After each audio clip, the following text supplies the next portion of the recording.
To wear the official race cap for the Curse race, which I'll be talking about in a second. My wife assures me that it looks absolutely ridiculous, so we're going to go with it anyway. So hopefully a 6-minute talk, probably won't be, but I'll do my best about podcasts, which I produce for the world's best ultra-distance cycling events. Very Meta is my freelance company, which is just me. And that's me in the Pyrenees somewhere. I was surrounded by warthogs, terrified. So I'm actually a content designer. So I'm freelance, but almost all of my work comes through content. I do content for mostly consultancies that work with government, central government, and also kind of local councils. So plain English, designing services, prototypes, all that kind of thing. I also happen to be accidentally be a podcaster. This is a really good example of like just doing a thing for fun, maybe like a blog or something when you're in like mid-2000s, and then before you know it, you're standing here doing kind of mad stuff in the Pyrenees. So I'm kind of an accidental podcaster. I actually did the Sheffield Digital podcast. So me, Mel, and Chris, with various guests, did that when 2017, which was my big break in podcasting in many ways. And then I've since done other stuff for other companies or charities too. But this is kind of the main thing I do and what I'm going to talk about. So Lost Dot is kind of the overall company that runs these 3 ultra-distance cycling races. The Transcontinental is the big one. That is the main one. It's like very, very well known and popular in this sort of community that I am now accidentally involved in. But they also do the Trans-Pyrenees, and just this year, in fact in May, we did the first version of the Accursed race.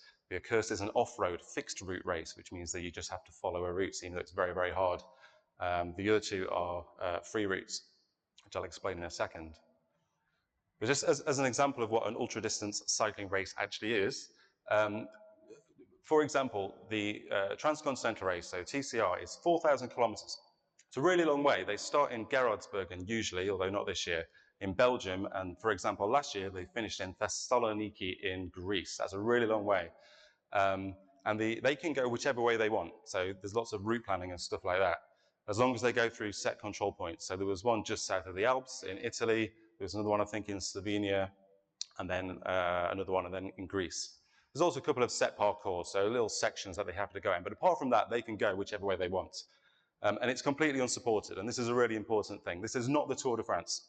People that do this are ridiculous, especially the ones at the front.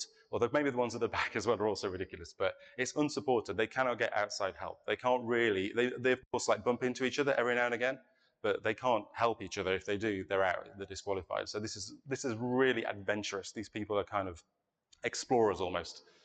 And this guy is called Christoph Strasser. He's won the Transcontinental race for the last 2 years. So he won 4,000 kilometers, and he did it in 8 days, 16 hours and 30 minutes, which is really fast. So the guy is averaging around 400 kilometers a day, which is, if you've ever just had a little ride around the peaks, that's a really long way.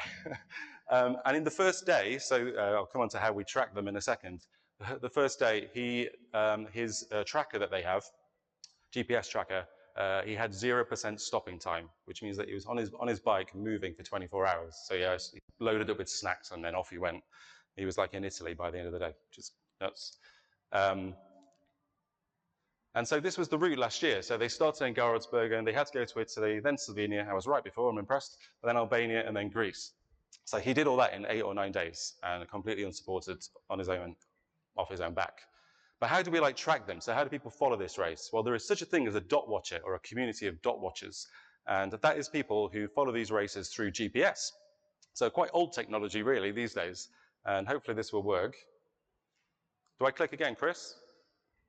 Yes. So this is sped up obviously. But over the course of sort of 10 days or longer for the others, you gradually see these dots spread out across Europe. And us as a media team are using these dots to basically try and report back. We can see the control points. Hope I don't get, so CP1 in Italy, control point 1, control point 2, control point 3, control point 4. The orange ones are the women who are riding, and then there is pairs as well, which you can't quite see. The black ones are people who scratch. They're the people who just give up. They're just like, I can't do this, I'm stopping. And that's how we track the race. And this is how other people follow the race. And this is how it worked for years with ultra-distance cycling racing until the Transcontinental started thinking, how can we kind of bring this to people a bit more? That website that does that is called Follow My Challenge. So there are races going on like this all the time. And you can see there's lots and lots of data. So this is where each person, how long it took each person to get to each control point, their overall distance. So you can see almost 4,000 kilometers, how long it took. So there's like loads of data that you can, I'm sure there are people in this room who are probably quite excited about more than me. But really, this is about stories. Like I said, these people are just brilliant. I love their stories. So great, we've got Christoph Strasser at the front. He's like he's not professional, but he's pretty well sponsored, as you saw in his top. Most of them aren't. They're much more everyday than you might expect. So how do we like tell this story across Europe? And it's like this. It's just two cars with a couple of people in, photographer and then a race reporter, two microphones to pick up the audio, and one neat bit of software, which I will show you in a second. And that's all we have. And we start every single day with nothing. So an entire race, he finished in like 8 or 9 days, but we carry on recording and producing the podcast till everyone's done. There's a cutoff point, but till most people are done. But basically, we start the day with nothing, which is terrifying as a person that does content. But we have to end with a 25-minute documentary, basically, which is a bit kind of odd. But these are the kinds of photos that we have. So this was from the Accurse race. This guy wasn't invited, just came along to start the race in Albania. That's Ross on the top right, who is out there recording the audio. And then the bottom right is the Pyrenees. So I actually went the first time I did it, and I did it in person. So I was picking up the audio from the side of the road whilst the photographer was catching these just incredible photographs. And I just love the experience, but I was shattered, to say the least, by the end of it, trying to do this whilst on the road. And you can see how beautiful they are. This is kind of the end of this is people who have just finished, and you can see like the emotion. You can see that's the normal looking kind of guy, isn't he? It's amazing. And then this was me, sort of in the Pyrenees, collecting audio and treasured memories. But I said this was too much. He said, what do you think? Would you think we'd do it again? I said, yeah, but I think this is not a job for one person. So what we did is now Ross goes out and he collects the audio and basically he sends it back to me and I do all the production from home. Right, onto the software. This is what most old bits of sort of audio software look like. Lots of tracks. If I was recording this like even 5 or 6 years ago, this is what it would have looked like.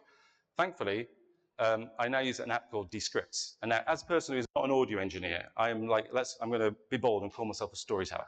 I'm not an audio engineer. I could not do this podcast with old style software, but this allows me to do it through these 3 things: automation, organization, and then actual magic. So this is how Descript works, and this is how it makes it possible for me to make these podcasts and tell all of these stories. So not just Christoph Strasser, but like try and cover everyone. So first of all, automation. So if I just chuck an audio file in, it transcribes it for me. And I don't need to have a perfect transcript. In fact, if you look closely, they're not perfect, and some of it can be quite amusing. But if I just chuck it in, I automatically get it back. And that allows me to pick the best bits. So you can see the highlighted bits. That's me having received an audio file, potentially from Albania, and then within a few minutes, I've got basically a Word document. I can go, yeah, I can imagine that bit's good for the story, that bit's good for the story, and then I can put it into effectively like a master file, which becomes the actual file. So all of a sudden, rather than like going through all those audio files, I have something that looks a bit more like a Word document or a Google Doc, my preference. Organization. So again, instead of having all the tracks in a list, I can have them, I can put them into folders. So this is all one project. So this is day 6. That's how many audio files I'm dealing with in one day, coming to me all the time. I've got afternoon, morning, an evening, an ambiance, and then I can just drag the best bits over and give them different colors. And you can see it starts to, by about midday, I start to go, okay, it's fine. There is going to be content here. And just having this kind of interface, as opposed to the kind of the old-fashioned interface, just allows me to like basically start to put a story together, as opposed to think, oh, was it minute 5 or minute 6 that brilliant thing that guy said occurred? So that's the second thing. And then the other thing that I can do, and this is the kind of actual magic, is if I edit that text like I would do a Google Doc or a Word document, it edits the audio at the same time. And I still can't quite believe it's possible, but that is what happens. So you can see that little section here. At some point, when I got all of my files in and I started editing, I can see that there is that sentence. Maybe I just needed to cut it down, but I thought we need to lose that sentence. And by deleting it, or in this case, kind of hiding it in the text, it edits the audio as well. And that means that I then suddenly have a file that I can sweep through at the end and sort of tidy up the audio using my limited audio engineering skills, and just kind of focus on the story instead. And it works. I know it sounds kind of bonkers, but it really, really works pretty much every time. And then this is of course, they've got lots of AI stuff now. So they have this feature called Overdub, and I used it for the first time in May on the Accurse race. And basically, I got a cap name wrong. And it was about 1 o'clock in the morning that I was working on it at this point. And I thought, I don't want to record that again because I did it earlier and I sound exhausted now. So I thought, I'm going to use it. Because I've been doing these races for a while now and using this app, it's learned my voice. I've trained it to learn my voice effectively. So I was able to use this feature and change the number to from 30 to 40 or whatever my example that it shows here was, and it generates my voice saying 40 instead of 30. So instead of having to re-record it, try and make it sound the same, it does it for me. So just as a bit of an example, this is the other thing that it creates. So while I'm doing all this during the day, some really nice clips come through. We can use the same app, Descript, to generate those subtitles, and I have to do a bit of work on them to make sure they're accurate because this is used for Instagram stories. So as an example, these two lovely French fellas, Julien and Simon, they won the pairs race at the Accurse, and they were a joy throughout, very funny. Even yesterday, at the end of the ride, we were like so pumped to be there. Mm-hmm. Yeah, the ride was so cool. We saw some bats in the tunnels. We had some really fast cycling on the gravel by night. Yeah, it was a bit of a tunnel vision, but really enjoyable. So the bikes are working well. So yeah, try to keep it that way. Old trainway, and we were definitely feeling like a little train, just like. And so you can just sort of see that these stories, like that people create, like these individuals all have their own story. And like the job of the podcast is basically to put all those things together. I'm sure I'm way over, but this guy is Ronnie Roland, and he had this to say. He just broke down at the end of the race. He cycled 1,600 kilometers in about 6 or 7 days and had never done it before. The sun is setting on the Accurse race. We save our last word for one of our brilliant riders, who neatly sums up the philosophy of ultra racing. Ronnie Roland, Cap 34. When I read through the, 25-page race manual, at some stage it said what you need to do when you broke your bike, and it said fix it. I was laughing at the first place, but if you start thinking about this, I mean, it's ridiculous, fix it, okay, yeah, sure, yeah, fix it, but you start thinking about it, there's a whole philosophy behind it, really. So this is something new for me, a new experience. I will never forget this, that's for certain. That was it.